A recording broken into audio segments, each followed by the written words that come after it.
இருக்கணும். வணக்கம் ஃப்ரெண்ட்ஸ், நம்மளுடைய வாய்ஸ் ஆஃப் ஜஸ்டிஸ் சேனல் மூலமாக நிறைய தன்னார்வலர்களை ஒரு குழுமமாக உருவாக்கியிருக்கோம்.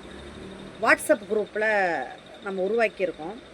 பார்த்துட்டிங்கன்னா நிறைய இடையில கூட ஒரு 1 மந்த்துக்கு முன்னாடி நான் ஒரு வீடியோ போட்டிருந்தேன். அந்த வீடியோவில் இது போல் தன்னார்வலர்கள் விலங்குகளின் மீது உண்மையாலுமே அக்கறையும் கருணையும் கொண்ட தன்னார்வலர்கள் ஒரு குழுமமாக உருவாகி நம்ம தொடர்ந்து அந்தந்த மாவட்டங்களில் சர்வீஸ் பண்ணலாம், விருப்பம் உள்ளவர்கள் என்னை தொடர்பு கொள்ளுங்கள், என்னுடைய வாட்ஸ்அப்புக்கு வாங்க அப்படின்னு சொல்லியிருந்து அதே போல் கலந்து கொண்ட ஒரு 50-60க்கு மேற்பட்ட நபர்களை கொண்டு அவேர்னஸ் சொசைட்டி அப்படின்ற ஒரு வாட்ஸ்அப் குழுவை நாங்கள் உருவாக்கியிருக்கோம்.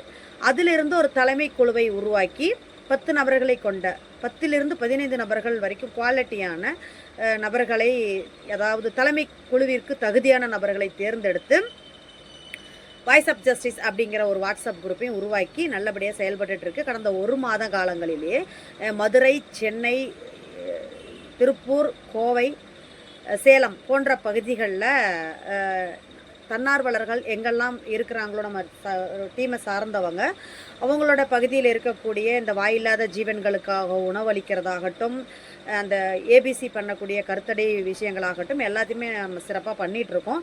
அடிபட்ட பாதிக்கப்பட்ட விலங்கினங்களை எடுத்துக்கொண்டு மருத்துவ சிகிச்சை கொடுத்து அதே இடத்துல விடுறதும் அல்லது பராமரிப்பு கொடுக்கறதும் ட்ரஸ்ட்டில் கொண்டே விடுறதுமான சேவைகளை தொடர்ந்து செஞ்சிட்ருக்கோம்.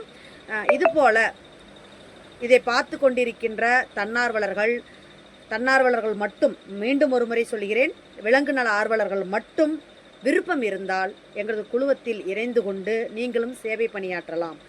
நேர்மையான நியாயமான விலங்குகளுக்காக பாடுபடக்கூடிய ஒரு தன்னார்வலர்களை மட்டும்தான் அந்த குரூப்பில் இணைச்சிருக்கோம். எல்லாருமே லீடர்ஷிப் குவாலிட்டி உள்ளவர்கள். தெளிவாக நம்ம இந்த குரூப்பை உருவாக்கியிருக்கோம். அப்படிப்பட்ட நபர்கள் உடனடியாக நீக்கப்பட்டு விடுவார்கள். சில கண்டிஷன்களை போட்டு தான் அந்த குரூப்பில் எடுத்திருக்கோம். நல்லாவே போயிட்டுருக்கு. அதை நீங்கள் கண்கூடாவே பார்த்துட்ருக்கீங்க. அப்படி கரெக்டாக எங்களால் பயணிக்க முடியும்னு நினைக்கிற நபர்கள் எங்களை காண்டாக்ட் பண்ணுங்கள். தொடர்ந்து பயணிப்போம். ஒரு குடும்பமாய், ஒரு குழுவாய் இந்த வாயில்லாத ஜீவன்களுக்கு குரலாய் இருப்போம். நன்றி.